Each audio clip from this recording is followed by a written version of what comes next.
ona bo'lish qiyin. Kimnidir bolasi bo'lish oson, lekin ona bo'lish qiyin. Kimgadir aka uka, opa singil, umr yo'ldosh bo'lish oson, lekin ona bo'lish qiyin. Nega tug'ilgan kun degan kun bor-u, tuqqan kun degan kun yo'q? Nega tug'ilganlarga uzoq umr tilashadi-yu, tuqqanlar duo ham qilinmaydi?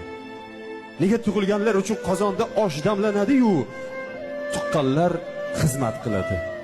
Haqiqat bu emas. Biz tug'ilganimizni bilamiz, lekin qanday tug'ilganimizni bilmaymiz. Biz katta bo'lganimizni bilamiz, lekin qanday katta bo'lganimizni bilmaymiz. Buni onalar biladi.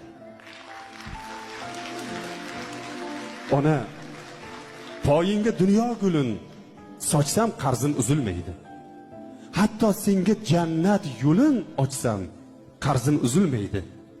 Yegan har luqma nonimda ona sening haqqing bor.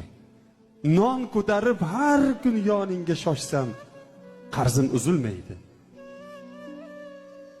Senga xizmat qilmoq uchun 1000 yil umr so'rasam ham, xizmat qilib agar 1000 dan oshsam qarzim uzilmaydi.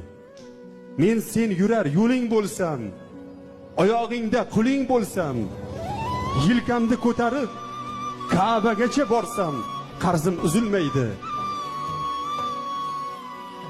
Har kun bitta qo'shiq aytsam, har kun senga she'rlar bitsam, ona deb